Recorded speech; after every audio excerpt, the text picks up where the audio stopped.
I'm going to disclose a bit of a secret. I pretty much had a pre-made story that I pretty much wrote word for word in the exam. Knowing where to start in your revision for GCSE English language can feel impossible, particularly if, as probably the case as by now, you've been through pretty much all of those past papers. And you might feel like, okay, I've been through the past papers, there's nothing else that I can do. And lots of students do think like this, but a lot of students don't end up getting the marks that they want in GCSE English language. So with a focus on paper 1, I'm going to be taking you through how you can be revising over the next couple of days. Now, I know this exam isn't for a few days, but it is really crucial that you are able to maximize your marks in this exam. So I'm going to be taking you through how to approach your revision, both for section A, for the questions, and section B, for the creative writing. Let's just get straight into things. The first thing that I really want to do is emphasize that 50% of your marks are in section A and 50% of your marks are in section B. The fact that there is only one question on the creative writing section makes students sort of in their head think that it's worth less, even though they know that the marks are the same. But you've really got to hammer home that you should be spending 50% of your time on each section, therefore. Because if you spend too long on section A, then you might pick up 1 or 2 extra marks in that section. But the time that you could have spent on section B, that could have got you an extra 10 marks in section B. That is how important it is that you are splitting your time. The marginal gains of just moving on at halfway, doing your creative writing, and if you have the time, going back and answering questions from section A, that is just so fundamental for you to understand that you're always going to be better off if you just move on. With that being said, let's have a look at how you should be approaching questions in section A. So I'm going to be making a more detailed video breaking down how you should be answering the questions to hit exactly what the examiners are looking to see in the next couple of days. If you do want me to publish that video earlier, do let me know in the comments and I will do exactly that.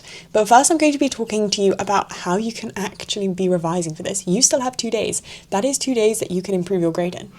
Genuinely, you can be getting a higher grade in your exam than you could be getting if you sat it right now, if you do these things. So let's assume that you have been through all of the past papers. If you've not been through all of the past papers, obviously the best thing that you can do is utilize the past papers because they are there for you to use. They have examiners' reports that explicitly say what is wanted. But let's say that you've been through them all. The first thing that I do want you to do is get to those examiners' reports and actually read them. I know it can be tempting to skim through because it doesn't feel like productive revision, but genuinely, it is one of the most fundamentally productive things that you can do because so many students will go into their English language exam not knowing what the examiners actually want from them. They'll just assume based on what their teachers have said, but your teachers won't have told you everything. You know, you might not be retaining everything that they said. The best thing you can do, go to these examiners' reports, and I want you to keep a little list. And as you read through, I want you to add to this list. Whenever the examiners say something like, students commonly missed out reference to this particular structural device, write it down on your piece of paper. If it says something like, students didn't comment enough on structure in this question, you're writing that down as well. And you're basically going to, by the end of this, do it for the last 2 to 3 years, a list of all of the features that examiners really want to see in your responses, that if they see, they're going to go, oh my God, this is a great student, here are some marks, because you're hitting off exactly what they're looking for, because it can be really hard. There's no like explicit mark scheme for an English language paper, so you might feel like, oh, revision is pointless because I can't actually mark my work, I don't know how I'm doing. It's not just about the grade. So yes, you're not going to be able to look at it and go, oh, this is definitely a grade 8 piece of work, because we're not examiners, you're a student. So the best that you can do, the best next alternative that you can do is just looking through and seeing, okay, when I am constructing my responses to these questions, am I including these things that I have been through and looked at the examiner's reports and seen that are the things that examiners want to see in my response? If I am, I'm likely to be getting 7s, 8s, 9s, pushing towards those 9s. If I'm not, I'm looking at lower grades.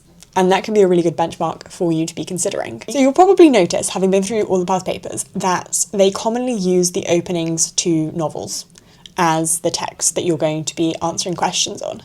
So what can you do? You can just go and find books and read the opening 2 or 3 pages and treat that as if that is your paper 1. And the best place that I always found to do this is Project Gutenberg, and this is basically a website that just has loads of classic books on it for free that you can access. Go, take a look, pick one, literally judge every book by its cover. Look at a nice cover, pick it, okay, you're going to be answering your question 1, 2, 3, and 4 on that. Yes, it can be hard to think of setting your own questions, but Trust me, it is worth it as a mental exercise, because then what you're doing is, as you're going through and reading the text and thinking of the questions, the sections of the question that you could, the section of the text, that you could hone in on for question 2, the, perception that might be the underlying basis of the question for question 4, you're really putting yourself in the shoes of an examiner. You're looking through the text and you're picking out features, and you're thinking about structural devices and you're thinking about language devices already before you've even started answering those questions. So setting yourself questions can actually be as good of a revision as answering them themselves. Now, then, once you've set your questions, you're obviously going to answer them. Please promise me that you're going to do this fully, that you're not just going to bullet point things. The reason why I'm telling you to do this is because you need to be practicing your timing. You need to be practicing your ability to respond quickly, because you don't have that lengthy period of time to be responding to this, and you've got to be used to working under that pressure. So make sure you time yourself, make sure you're going through the questions as fully as you can, write in full sentences, write as you would in an exam. And that's going to give you the best possible practice for this first section of the paper. I also found that a lot of the Mr. Bruff analyses on YouTube were really, really useful. Similarly, I think Mr. Salles is what it's called, has a bunch of exemplars. So if you're struggling to think about, okay, so I've been constantly getting 7s, what does a grade 9 answer look like? How is that different from mine? And even after being through the examiner's reports and having this list, you're still thinking, oh, I don't really know how to structure a response in a way that's going to get me that higher grade.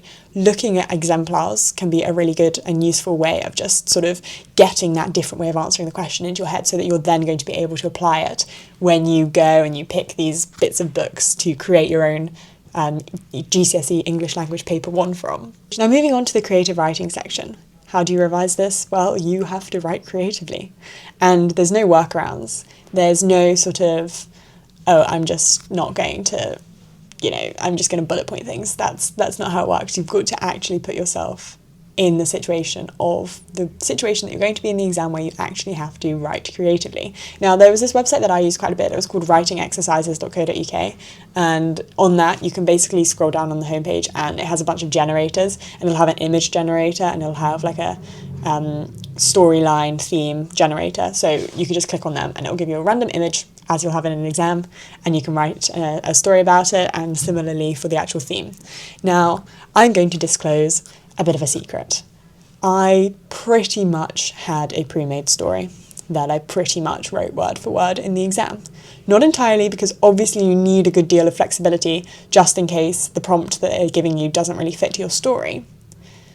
But I had one.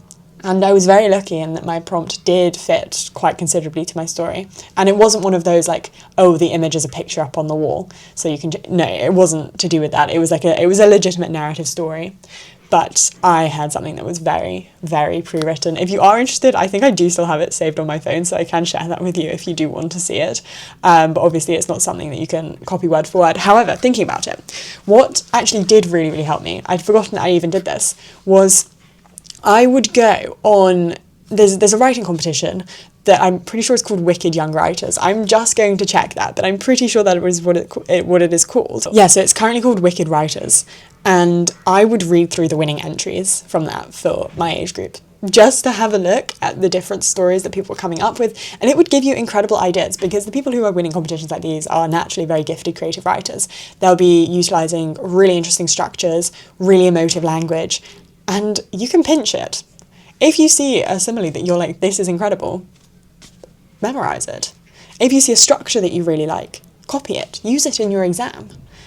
You can do this. Not everything has got to flow from the pen originally when you're sat in the exam room. What you don't want to do is end up with a really rigid storyline that doesn't fit the actual image or the description, which an examiner will see and go, oh, well, they've clearly just memorised this, and won't reward you, because the point is you're responding creatively to the prompt in front of you.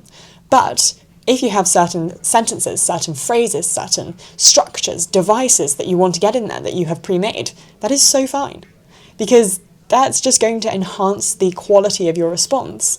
And if you're able to weave them into a good storyline, then you do deserve to be rewarded for that, and you will be getting a good grade, because you know you're putting in there devices, literary techniques that are far beyond what you would be able to think of in the exam itself. This is so fine, and so many students have a bit of an inhibition to doing it, but it's going to improve your grade. it's going to allow you to develop your writing beyond what you might be able to do in an intense 45 minutes of pressure where you spend 10 minutes thinking, oh my goodness, I have no idea how to respond. So I would spend some time over the next 2 days thinking about this. Read through the winning answers of writing competitions. Read through your favourite introductions and paragraphs in books and pinch ideas. Write a list, memorise the best things, and that means that when the exam comes around, you've got a bank of the best devices, structural and language, that you have seen that you can then implement and use in your own creative writing, and it is a guaranteed way to get better grades in that section of the paper. So those are my tips for your GCSE English Language Paper 1 in terms of your revision over the next 2 days. As I say, I will be producing another video talking about the structure, how to respond to all of the different questions, how to pick up the marks that examiners are looking for. That's coming, and like I say, if you would like me to do that sooner rather than later, do let me know in the comments. But as ever, I will see you in the next video.